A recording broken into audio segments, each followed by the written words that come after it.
السلام علیکم ورحمۃ اللہ وبرکاتہ۔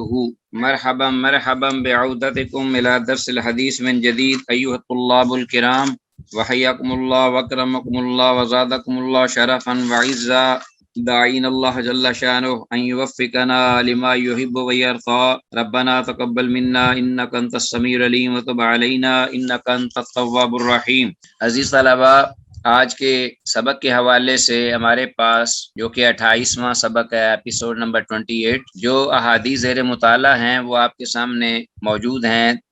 3093 اور سے لے کر 3105۔ انشاءاللہ حسب معمول ہم ترجمے پر فوکس رکھتے ہوئے آگے بڑھیں گے۔ کوئی خاص مسئلہ ہوا تو اس کو فائنڈ آؤٹ کریں گے، نشاندہی کرتے ہوئے حدیث کی اگر ضرورت پڑی تو اسنادی حیثیت کا بھی ذکر کیا جائے گا۔ لیکن اس سے پہلے کہ آج کے سب پہ جو مقررہ حدیث ہیں ان سے آغاز کیا جائے،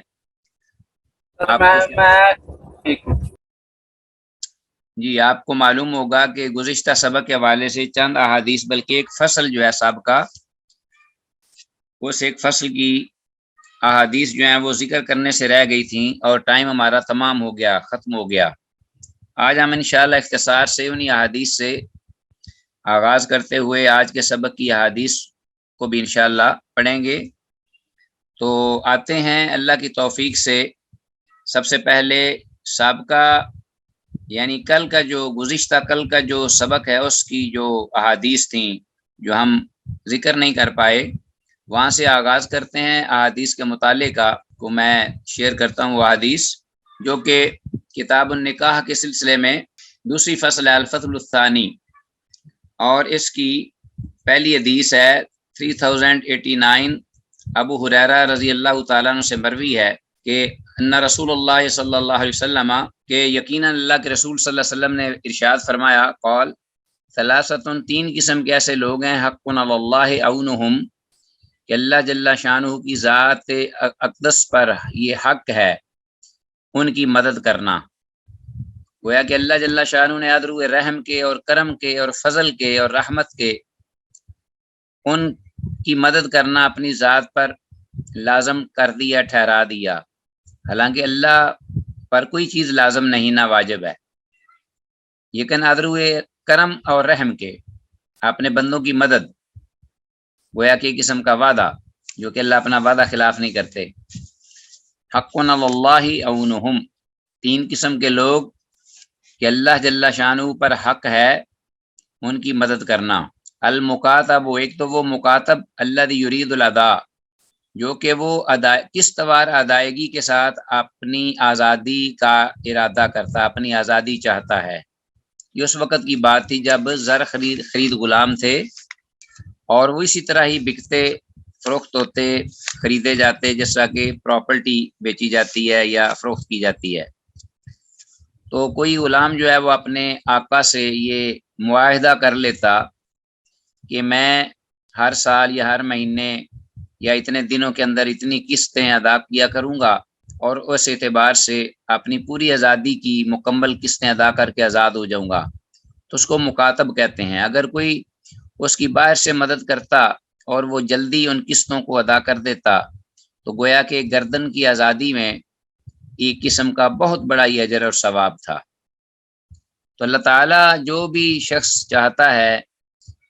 نیک نیتی اور ارادے سے کہ میں آزاد ہوں، تو اللہ اس کے لیے کوئی وسیلہ یا ذریعہ فراہم کر دیتا ہے۔ یہ ہے مطلب، یعنی نیک نیتی سے، ارادے سے۔ المکاتب الذی یرید الادا، ہاں جی، وہ مکاتب جو کہ آزادی کے لیے ادائیگی کرنا چاہتا ہے۔ والناکح، اور دوسرا شخص الذی، نکاح کرنے والا وہ شخص، یرید العفاف، جو اپنے نکاح کے ذریعے عفت چاہتا ہے، پاک دامنی۔ والمجاہد فی سبیل اللہ، اور اسی طرح تیسرا وہ جو اللہ کی راہ میں جہاد کرتا ہے، جہاد کرنے والا۔ تو اللہ نے ضروری قرار دیا یا اللہ ان لوگوں کی ضرور مدد کرتا ہے۔ رواه ترمذی والنسائی وابن ماجہ۔ تو یہ حدیث جو ہم نے پڑھی ہے یہ جیسا کہ میں نے کہا ہے حق علی اللہ یعونہم کو انڈر لائن کیجئے، جس کا مفہوم یہ بنتا ہے کہ اللہ تعالیٰ کے وعدہ فرمانے کا تقاضا جو کہ عدل ہوئے اس کا فضل و کرم ہے، نہ اس اعتبار سے کہ یہ اس پر لازم ہے۔ لفظ العفاف کا مطلب ہے عفت و پاک دامنی، اور حدیث کی سند بھی صحیح ہے، بالکل درست ہے۔ اگلی حدیث ابو ہریرہ رضی اللہ عنہ سے ہی مروی ہے، قال قال رسول اللہ صلی اللہ علیہ وسلم اذا خاطب الیکم من ترضون دینہ وخلقہ، اذا خاطب الیکم جب تمہاری طرف کوئی آئے منگنی کا پیغام لے کر، من ترضون دینہ کہ جس سے تم راضی ہو اس کے دین کے حوالے سے، وخلقہ اور اس کی سیرت و کردار کے حوالے سے، فزوجوہ تو تو اس آنے والا جو پیغام ہے نکاح کا، اس کے نکاح کے لیے اپنی بچی کو دے دو، نکاح کے طور پر بچی کو دے دو، فزوجوہ الا تفعلوہ اگر تم ایسا نہیں کرو گے، تکن فتنۃ فی الارض تو اس کے نتیجے میں کیا ہوگا کہ زمین میں فتنہ بپا ہو جائے گا، وفساد عریض اور بہت ہی بڑا فساد، زمین فساد اور فتنے کی لپیٹ میں آ جائے گی۔ رواه ترمذی سے امام ترمذی نے روایت کیا ہے۔ گویا اس کا مطلب یہ ہوا کہ جب بھی آپ کو کسی کے پاس، یہ صرف ایک طرف سے بات نہیں، دو طرفہ ہے، کسی کا بچہ جوان ہے یا بچی جوان ہے، اور بچے کے لیے کوئی رشتہ آ جاتا ہے دیندار مناسب، اور اسی طرح بچی کے لیے کوئی رشتہ آ جاتا ہے دیندار اور مناسب، تو پھر والدین کو کوئی اور چیز دیکھنے کے لیے اس کو پوسٹ پون نہیں کرنا چاہیے، وہ اس کو غنیمت جانتے ہوئے فوراً اس کا فرض ادا کرے۔ اسی طرح ہی فرض ادا کرے، جس طرح اگر نماز کا ٹائم ہے تو وقت نکل گیا تو نماز قضا ہو جائے گی اور بعد میں ہاتھ ملتا رہ جائے گا۔ یہ اس طرح کے فرائض اور واجب بلکہ اس سے بھی بڑھ کر ہیں یہ۔ تو جب بھی پہلی بار کوئی رشتہ آتا ہے تو عام طور پر ہمارے معاشرے میں یہ تاثر لیا جاتا ہے کہ واہ یہ تو بڑے رشتے آ رہے ہیں، اب تو پتہ نہیں کیسے کیسے رشتے اور آئیں گے۔ وہ پھر بیٹھ جاتے ہیں، آگے سے آگے ہاتھ مارتے ہیں، تو بڑی ہی جلدی وہ دن آ جاتا ہے کہ پھر وہ آنے والے ختم ہو جاتے ہیں، ان کا ہرس اور لالچ اور معیار بڑھتا جاتا ہے، تو وقت آتا ہے کہ وہ آنے والے ختم ہو جاتے ہیں، اور پھر یہ اپنی بچی کو لے کر پیچھے پیچھے بھاگتے ہیں لوگوں کے، اور ان کو پھر رشتہ نہیں ملتا۔ پھر یا تو وہ بچہ یا بچی بوڑھے ہو جاتے ہیں بیٹھے بیٹھے اس آس پر کہ ہمیں کوئی اچھا رشتہ ملے، یا پھر یہ ہے کہ وہ پھر اس پہلے آنے والے شروع میں آنے والے رشتے کی نسبت بہت ہی گھٹیا معیار کا رشتہ جو ہے وہ کرنے پر مجبور ہوتے ہیں، اور سمجھتے ہیں کہ یہ بھی بڑی غنیمت ہے۔ وہ اللہ کے گھر، اللہ کی طرف سے ایک نیک آدمی کا بچی کا یا بچے کا کوئی رشتہ مناسب اگر مل جاتا ہے آپ کو، تو اس کو اس طرح ادا کرو جس طرح کہ فرض نماز اس کا ٹائم نکل گیا تو میں بس ناکام ہو جاؤں گا، تو میرے ہاتھ سے یہ چیز نکل جائے گی، اس طریقے سے۔ بہرحال حدیث جو ہے یہ حدیث سند کے اعتبار سے تو اتنی صحیح نہیں، مضبوط نہیں ہے، امام ترمذی نے سے روایت کیا، لیکن من حیث المفہوم اس میں کسی کو نہ کلام ہے نہ اختلاف ہے، نہ بالکل یہ ہمارے معاشرے کی جو رہنمائی کے لیے بہترین یہ ایک حدیث سمجھ لیجئے، لیکن بہرحال یہ ساتھ بیان ضرور کرنا پڑے گا کہ سند کے اعتبار سے یہ حدیث جو ہے ضعیف ہے، مفہوم کے اعتبار سے لا باس بہ۔ اچھا جی، تو یہ حدیث 3090 ہے ہمارے پاس جو ہم نے ابھی پڑھی ہے۔ اس کی سند ضعیف اس لیے ہے کہ سند میں محمد بن عجلان مدلس اور انان، جبکہ عبد الحمید بن سلیمان ضعیف راوی ہے۔ ٹھیک ہو گیا جی؟ تو مطلب یہ حدیث کا کہ اگر ساری باتیں دیکھو گے تو خامد کا یا رشتے کا ملنا مشکل ہو جائے گا، اور بہت سی اسی طرح عورتیں اور مرد جو ہیں وہ ازدواجی زندگی کے بغیر فسق و فجور کا مرتکب ہوں گے، اور زندگی کے نشیب و فراز میں اور فتنوں میں بہہ کر اپنی قیمتی زندگی جو ہے اس کو تباہ کر لیں گے۔ تو زمین میں، اللہ کی زمین پر اس سے بڑی آفت اور کیا ہو سکتی ہے؟ اللہ سب کو محفوظ رکھے، والیاذ باللہ۔ معقل بن یسار رضی اللہ عنہ سے اگلی حدیث ہے، مروی ہے کہ قالا، وہ کہتے ہیں قالا رسول اللہ صلی اللہ علیہ وسلم تزوجوا الودود الولودا، کہ تم نکاح کرو ایسی عورت کے ساتھ، ایسی عورتوں سے، الودود جو محبت کرنے والیاں ہوں، الولودا اور جو بہت زیادہ کثرت سے بچے جننے والیاں ہوں، فإنی مکاثر بکم الامم، اس لیے کہ میں تمہاری امتوں میں سے تمہاری وجہ سے ان امتوں پر فخر کرنے والا ہوں، کثرت کی وجہ سے، تمہاری کثرت کی، مکاثر بکم، تمہاری کثرت کی وجہ سے امتوں پر میں فخر کرنے والا ہوں یا کروں گا، کہ میری امت سب سے زیادہ ہوگی، تو جتنے بچے زیادہ پیدا ہوں گے اتنی زیادہ کثرت سے امت محمدیہ بڑھے گی بفضل اللہ، اور اللہ کے پیغمبر قیامت کے دن اس پر دیگر امتوں کے سامنے فخر کریں گے۔ الودود الولود، ودود محبت کرنے والیاں، الولود زیادہ بچے جننے والیاں، تو ان کا اندازہ خاندانوں سے لگتا ہے، خاندان لوگ دیکھتے ہیں، نانیاں دادیاں دیکھتے ہیں، اور پھر ان کے آگے اولادیں دیکھتے ہیں۔ تو یہ میں تو ان حدیثوں کو یک طرفہ نہیں لیتا، میں تو دونوں طرف سے لیتا ہوں، اس لیے کہ بعض اوقات عورتیں تو یہ صفتیں رکھتی ہیں، لیکن مرد جو ہیں وہ اس معاملے میں وہ بھی ڈھیلے ہو سکتے ہیں، وہ مردوں کو بھی دیکھنا چاہیے کہ فلاں مرد جو ہے ان کے خاندان میں وہ زیادہ اس کے اندر جو نسلی سلسلہ ہے اولاد کا وہ ان کے خاندانوں میں زیادہ ہے، یہ وہ مرد ہے ان کے مردوں میں، ان کے خاندانوں میں۔ اور اسی طرح محبت کرنے والا مرد ہو، سخت تنگ دست تنگ دل نہ ہو، ترش رو نہ ہو، تو محبت کرنے والا نرم مزاج۔ تو بہرحال یہ دونوں میں ان حدیثوں کو یک طرفہ نہیں لیتا، کیونکہ یہ میاں اور بیوی دونوں ایک ہی گاڑی کے دو پیرالل دو پہیے ہیں، ویل ہیں، اور ان دونوں کو سموتھ ایک ساتھ بالکل برابر اگر چلیں گے تو صحیح گاڑی چلے گی، ورنہ بڑے دراڑیں پڑ جائیں گی زندگی میں اور بڑی خرابیاں ہوتی ہیں۔ تو دین کو بہرحال جو ہے وہ مقدم رکھنا چاہیے۔ یہ 3091 حدیث جو ہم نے ابھی پڑھی ہے، تزوج الولود الودود، ان کو انڈر لائن کیجئے، اور حدیث میں فیملی پلاننگ جیسے غیر فطری اعمال کا یہاں رد ہے، کنڈم کیا ہے، جو کہتے ہیں کہ دو بچے اچھے، دو ہی بچے اچھے، تو انتہائی یہ احمقانہ سوچ اور سطحی سوچ اور انتہائی یہ غلط سوچ ہے، اور جو بھی اس پر عمل کرتا ہے ہمیشہ وہ کیا رہتا ہے زندگی میں، وہ نقصان میں رہتا ہے۔ یا آپ بشک دیکھ لیجئے، آپ جس کے بچے اچھے ہیں، بڑے ہیں، نیک ہیں، سبحان اللہ، وہ کتنی برکتیں ہیں اس کی ہر معاملے میں، وہ رازق اللہ ہے۔ آگے ہے ہمارے پاس حدیث 3092، تو بہرحال یہ جو حدیث ہے نا، حدیث 3091، ہاں جی،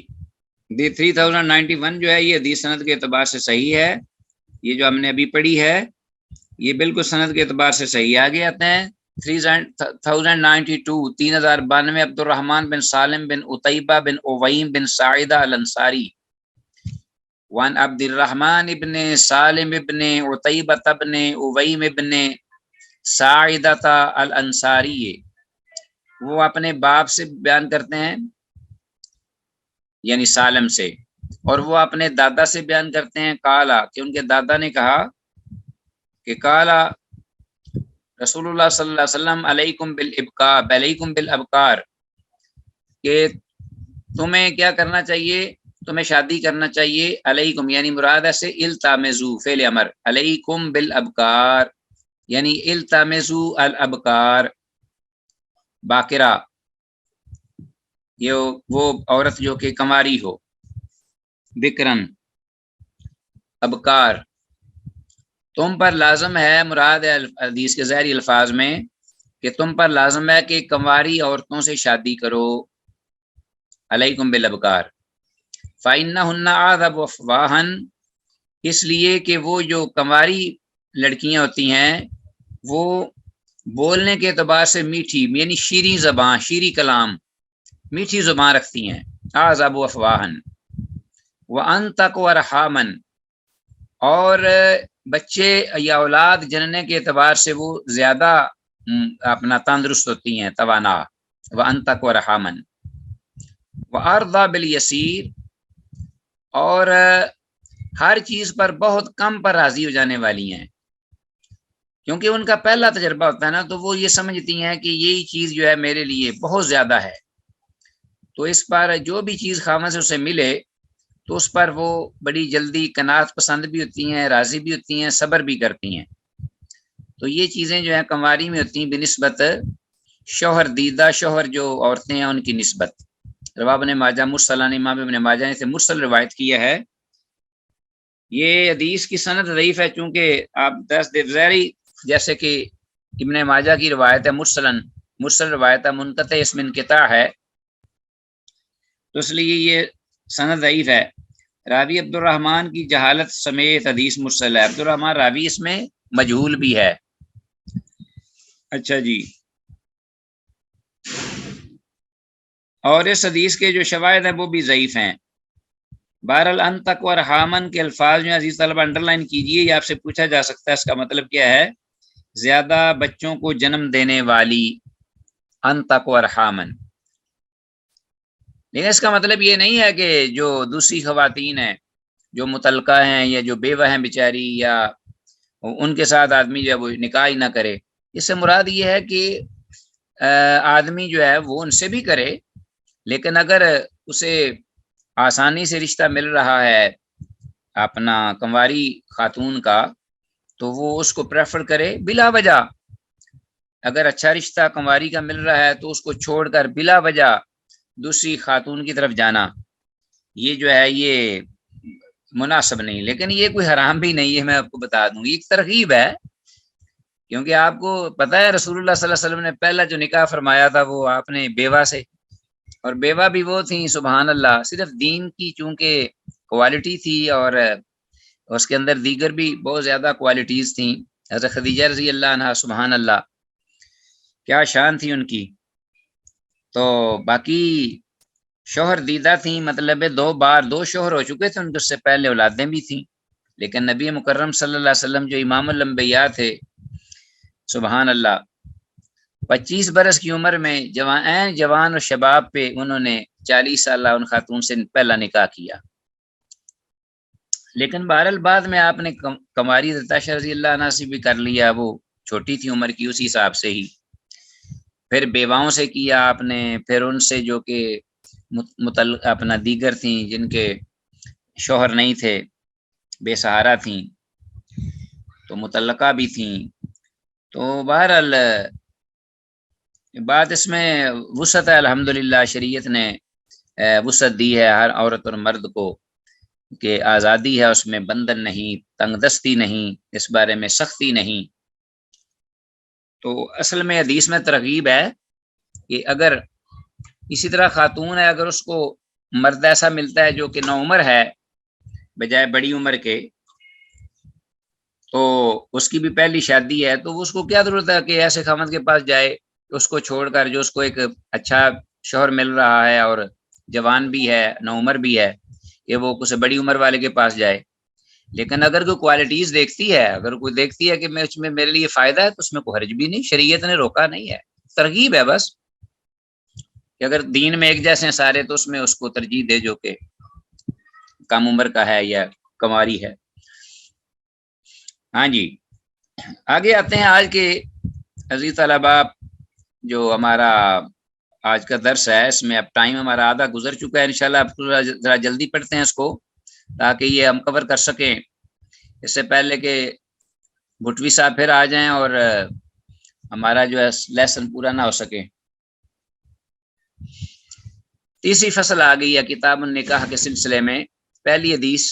عن ابن عباس رضی اللہ تعالی عنہما قال قال رسول اللہ صلی اللہ علیہ وسلم لم تر للمتحابین مثل النکاح، سبحان اللہ، کہ تو نہیں دیکھے گا مخاطب نکاح میں منسلک ہونے والے دو جو مرد اور عورت ہیں، ان کی طرح محبت کرنے والوں کو نہیں دیکھے گا، ان کی طرح کی محبت کرنے والوں کو تو نہیں پائے گا، تو نہیں دیکھے گا۔ یعنی دو باہم جو محبت کرتے ہیں، جس طرح نکاح کرنے والے آپس میں محبت کرتے ہیں، تو کوئی اور محبت کا منظر یا مثال نہیں دیکھ پائے گا۔ یہ بہت زیادہ ان کی محبت جب ہوتی ہے تو ساری محبتیں پیچھے رہ جاتی ہیں، چونکہ نکاح جو ہے یہ ایک محبت کا، باہمی محبت کا ایک بہت بڑا ذریعہ ہے، تو اس لیے یہ جو جائز محبت ہے اور اس پہ ثواب اور اجر ہے، اس کو حاصل کرنا چاہیے ہر مرد اور عورت کو۔ حدیث کی سند بالکل صحیح ہے۔ اور لم تر المتحابین مثل النکاح، کہ تم نے نکاح یعنی خاوند بیوی کی طرح دو باہم محبت کرنے والے نہیں دیکھے ہوں گے یا دیکھو گے۔ اس کا یہ بھی مطلب ہے، ان کو انڈر لائن کیجئے، دو قومیں ہوں یا دو آدمی ہوں یا دو خاندان ہوں، اگر ان میں کچھ دشمنی بھی چل رہی ہو، بلکہ میں تو کہتا ہوں کہ بلکہ دو ملک ہوں، دو ملک اور ان کے بادشاہ ایک دوسرے کے مخالف ہوں، ایک دوسرے کے دشمن ہوں، ایک دوسرے پر چڑھائی کرنے کے لیے پر تول رہے ہوں، تو جناب اگر ایک بادشاہ جو ہے وہ دوسرے بادشاہ کی بیٹی سے، یا اس ایک بادشاہ کا بیٹا دوسرے بادشاہ کی بیٹی سے شادی کر لے، نکاح میں منسلک ہو جائے، تو وہ جناب دونوں طاقتیں قوت بن جائیں گی، شیر و شکر ہو جائیں گے۔ اسی طرح دو خاندان، اسی طرح دو قومیں، اسی طرح دو آدمی، اگر ان میں آپس میں دشمنی ہے تو رشتہ، بلکہ بعض لوگ تو کرتے ہی، بعض خاندان دشمنیاں ختم کرنے کے لیے رشتے کرتے ہیں ایک دوسرے سے۔ نبی مکرم صلی اللہ علیہ وسلم کی جو ازدواجی زندگی تھی، اس میں آپ نے بہت ساری شادیاں خاندانوں کو قریب کرنے یا اپنا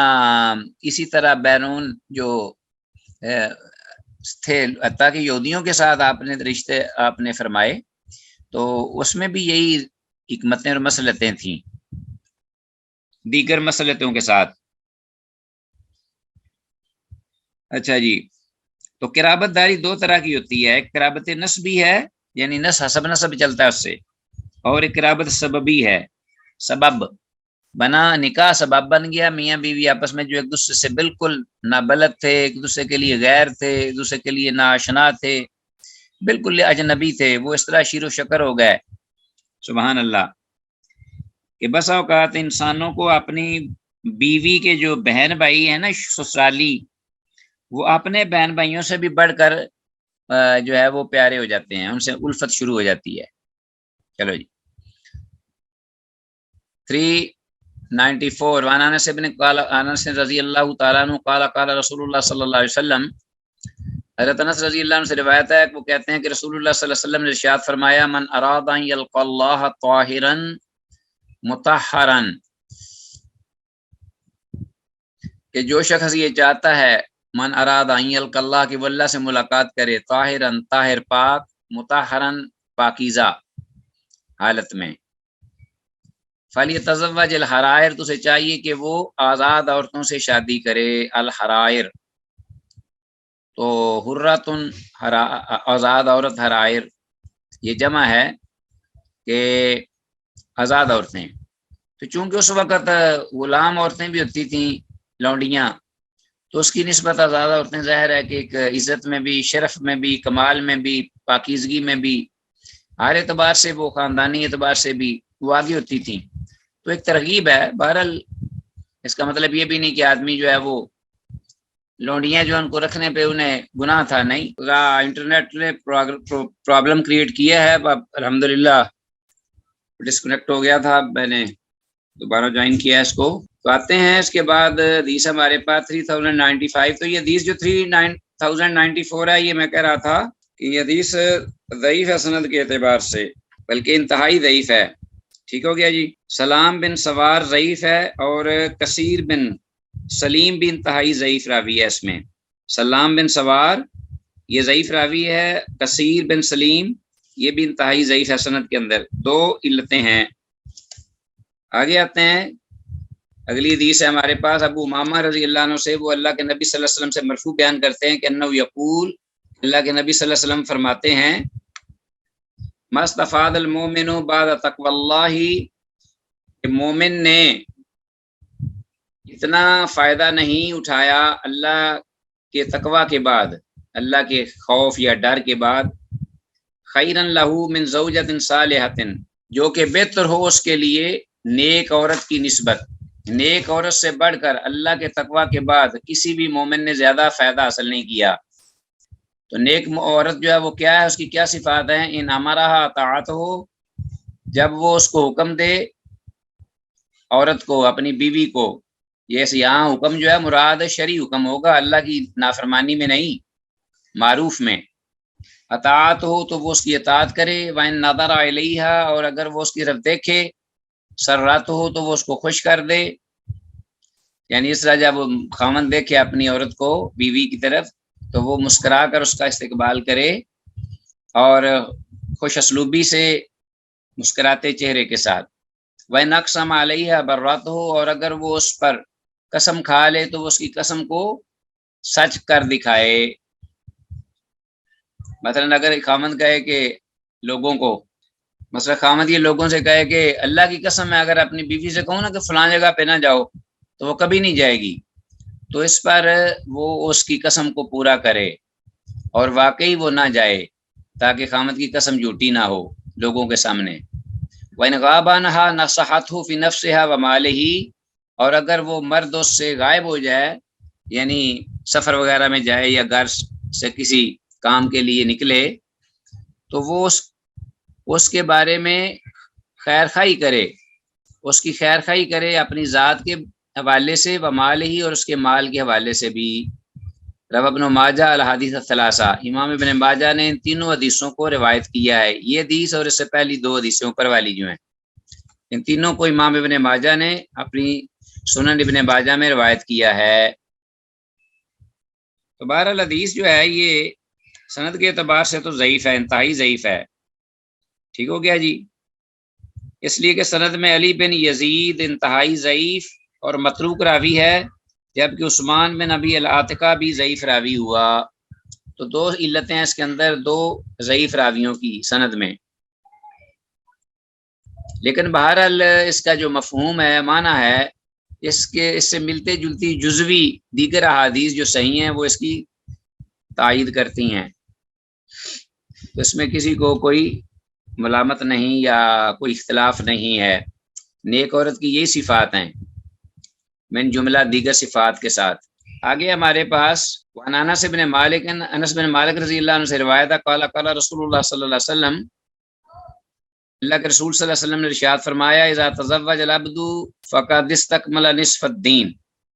جب بندہ نکاح کر لیتا ہے تو گویا کہ اس نے آدھا دین اپنا مکمل کر لیا۔ فلیتق اللہ فی النصف الباقی، تو اسے چاہیے کہ وہ باقی جو آدھا ہے اس بارے میں وہ اللہ سے ڈرے۔ تو یہ اس حدیث کی سند بھی انتہائی ضعیف ہے، اس لیے کہ سند میں خلیل بن مرہ ضعیف اور منکر الحدیث ہے، اور حدیث کے شواہد بھی ضعیف ہیں۔ لیکن ویسے اگر دیکھا جائے تو ہم اپنے معاشرے میں ایک جو بغیر شادی کے غیر شادی شدہ نوجوان زندگی گزار رہا ہے،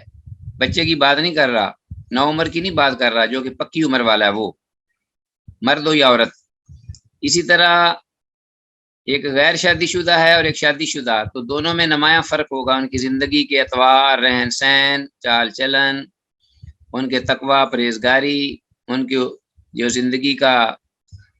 طرز زندگی ہے، طرز حیات وہ، اور اسی طرح حقوق کی ادائیگی، اور اسی صحت، صفائی، تندرستی، ہر معاملے میں وہ نظر آئے گا کہ ایک شخص صاحب اولاد، ایک مکمل، ایک فطری زندگی گزارنے والا ہے، مرد یا عورت،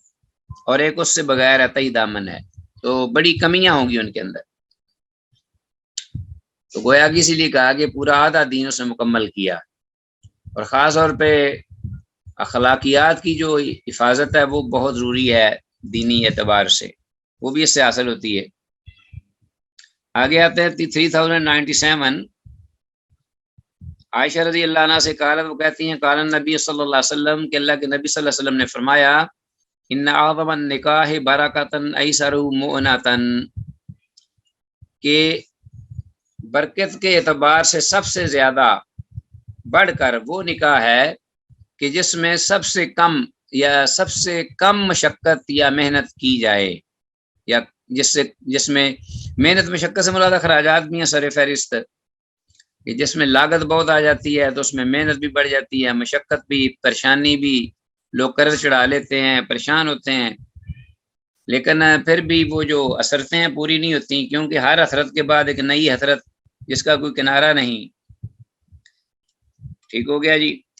تو اس معاملے میں جو مقابلہ ہے وہ انسان کو ہمیشہ نقصان دیتا ہے۔ تو سب سے کم آپ صلی اللہ علیہ وسلم کی ازدواجی زندگی اور آپ کے نکاح،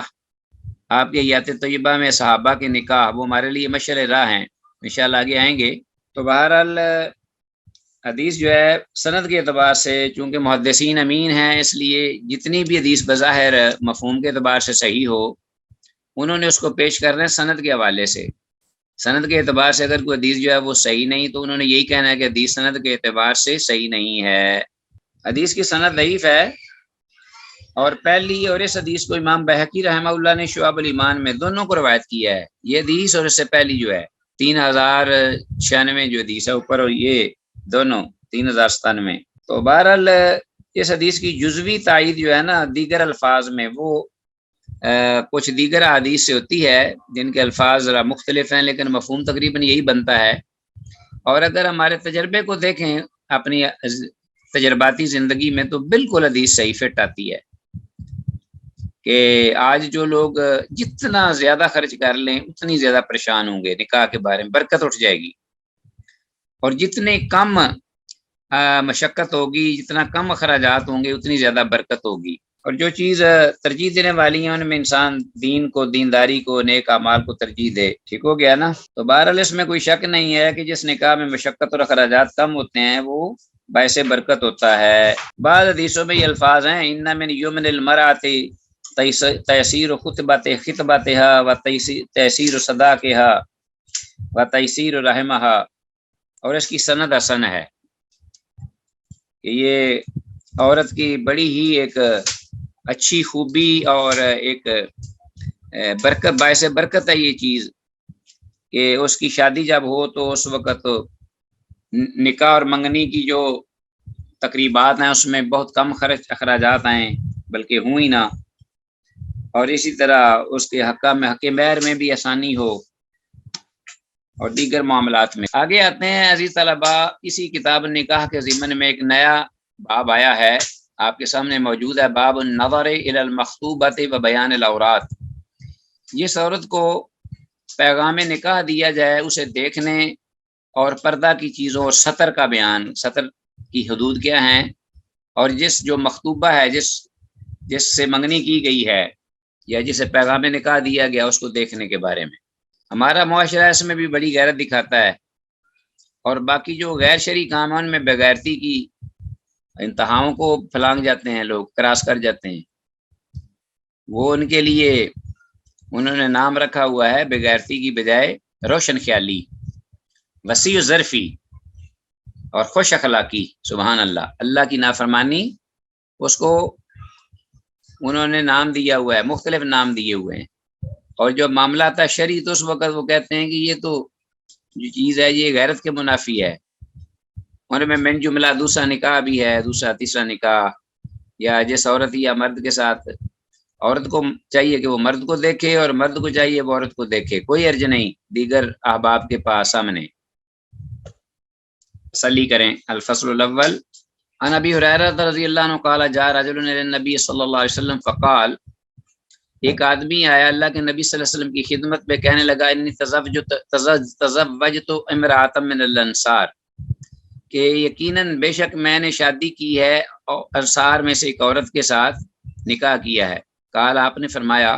فانظر الیہ، اس کی طرف اچھی طرح دیکھ لیجئے، یعنی اس سے مراد ہے انی تزوجت امرأۃ کہ میں نے انصار کی ایک عورت سے شادی یا نکاح کا ارادہ کیا، ابھی کی نہیں۔ تو قال، آپ نے فرمایا فانظر الیہ، تو اس کی طرف دیکھ لو اچھی طرح، فإن فی اعین الانصار شیئا، اس لیے کہ انصار کی جو عورتیں ہیں ان کی آنکھوں میں سے کچھ چیز ہوتی ہے، یعنی کچھ نقص وغیرہ ہوتا ہے، کیونکہ انصار کی آنکھوں میں کوئی نقص ہوتا ہے، مراد نقص یا کوئی عیب یا کوئی اس قسم کی چیز ذکر نہیں کیا آپ نے، لیکن صرف یہ بتا دیا ہے کہ بے شک انصار جو ہیں ان کی آنکھوں میں کوئی چیز ہے، تو وہ اچھی طرح دیکھ لو۔ اللہ اکبر۔ تو اس حدیث پر جمہور اہل علم کا عمل ہے سوائے امام مالک رحمہ اللہ کے، جو یہ کہتے ہیں کہ یہ دیکھنا عورت کی اجازت سے ہوگا۔